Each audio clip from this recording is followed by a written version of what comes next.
Assalamualaikum warahmatullahi wabarakatuh. Belajar bersama Bu Asih. Kali ini kita akan belajar tentang jurnal penyesuaian pada perusahaan dagang. Ini merupakan materi ekonomi kelas 12 semester genap. Mari kita mulai. Baik, berikut ini adalah data penyesuaian per 31 Desember 2020 pada PD Asmijaya. Ini contoh kasus akuntansi yang kita pelajari ya untuk perusahaan dagang. Nah, kita mulai dari data penyesuaian yang pertama. Ini ada beberapa ya. 1, 2, 3, 4, 5. Kita fokus pada yang pertama dulu, yaitu disebutkan bahwa persediaan barang dagang pada 31 Desember 2020 senilai Rp52.600.000. Nah, data ini harus kita sesuaikan. Bagaimana cara menyesuaikannya? Baik, kita ikuti penjelasan berikut. Sebelumnya kita sudah memiliki neraca saldo yang kita sudah susun berdasarkan saldo-saldo buku besar yang telah kita buat. Nah, dari saldo-saldo itu kita bisa menyusun neraca saldo seperti ini. Perhatikan, dalam menyusun neraca saldo kita harus menempatkan angka-angka di debit dan kredit ini sesuai dengan aturannya.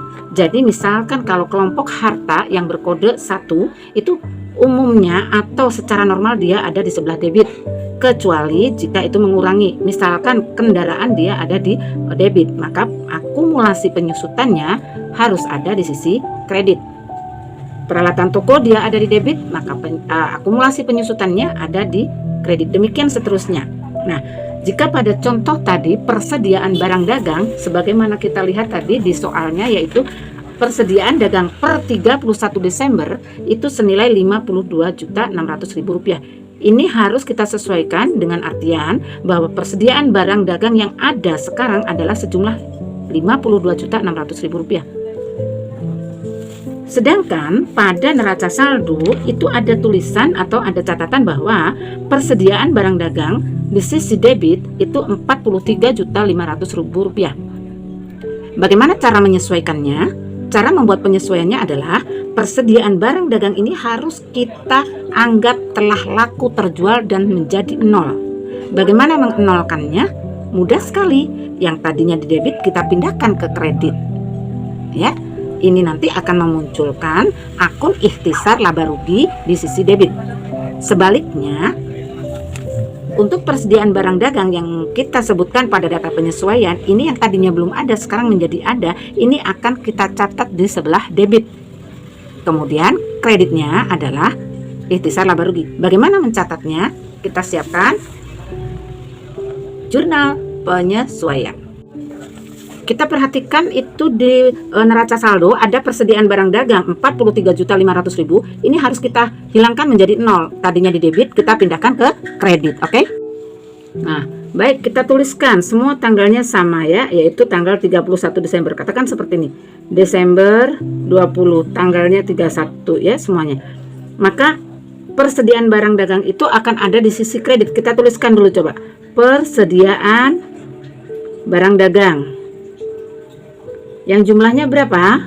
Ya, yang jumlahnya adalah Rp43.500.000 yang ada di neraca saldo. Kita pindahkan ke kredit. Nah, seperti ini. Rp43.500.000. Nah, dia akan memunculkan ikhtisar laba rugi.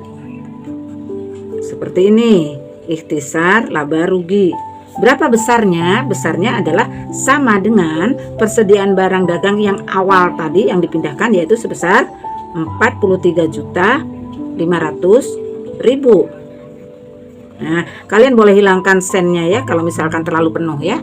Kemudian kita lanjutkan untuk tanggal yang sama, yaitu persediaan barang dagang yang ada pada data penyesuaian. Nah, yang ada di data penyesuaian adalah Rp52.600.000 itu ya. Ada Rp52.600.000. Ini akan kita catat di sisi debit. Nah, seperti ini. Maka akan muncul masih di tanggal 31 kita tuliskan persediaan barang dagang.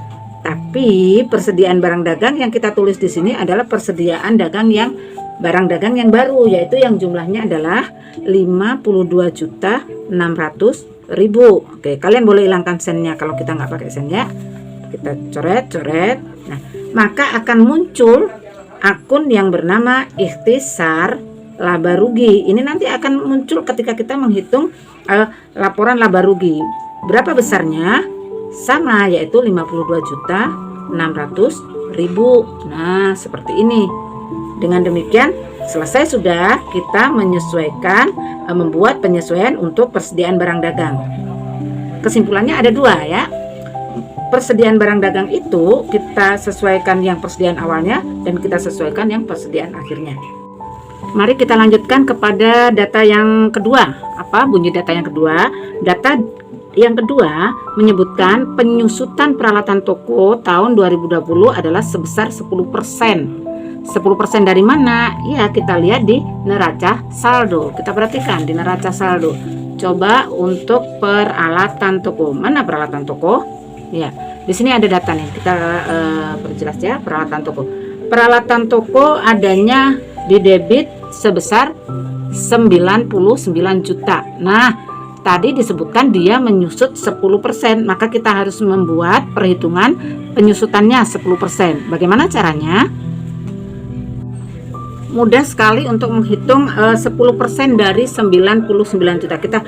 Kita kontrak aja ya di sini ya. 10 per 100 ya, dikalikan berapa tadi? Ya, 99 juta. Nah, kita coret aja ya. Oke, seret 2, ini 2. Maka nolnya hilang ya. Kita akan menjadi 9.900.000. Nah, angka ini adalah angka penyusutannya. Bagaimana kita menuliskan? Dengan adanya penyusutan berarti ada beban atau biaya penyusutan. Di mana kita akan menuliskan biaya penyusutan? Iya, biaya penyusutan nanti adanya di debit seperti ini. Beban penyusutan adanya di debit, nanti yang di kreditnya adalah akumulasi penyusutan. Mari kita memindahkannya ke jurnal penyesuaian. Mari kita catat ke dalam jurnal penyesuaiannya ya, ke jurnal penyesuaiannya. Baik, yang ini sudah untuk yang pertama. Yang berikutnya masih kita beri tanggal 31 sampai selesai nanti tanggalnya 31 Desember ya. Tadi disebutkan beban penyusutannya adalah 9.900.000. Setiap beban selalu dicatat di sebelah debit. Kita tulis ya. Nah, beban penyusutan peralatan toko. Nah, begitu ya. Kita akan mencatatnya di sisi debit. Berapa di sisi debit? Betul, 9.900.000. Oke. Setiap ada beban penyusutan, maka pasangannya di sisi kredit adalah apa? Betul, akumulasi penyusutan peralatan toko ya. Berapa besarnya? Sama, yaitu 9.900.000. Nah, demikian ya.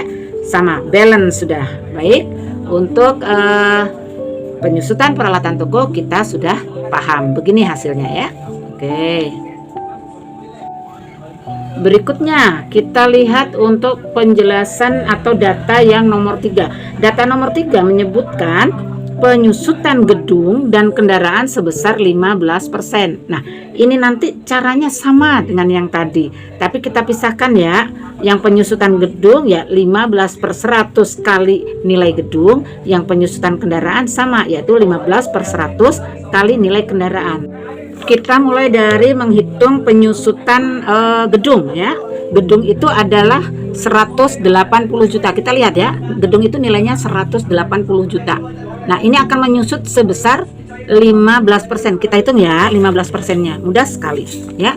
Kita hitung 15%. 15 per 100 kali 180 juta. Oke. Nah, begitu ya.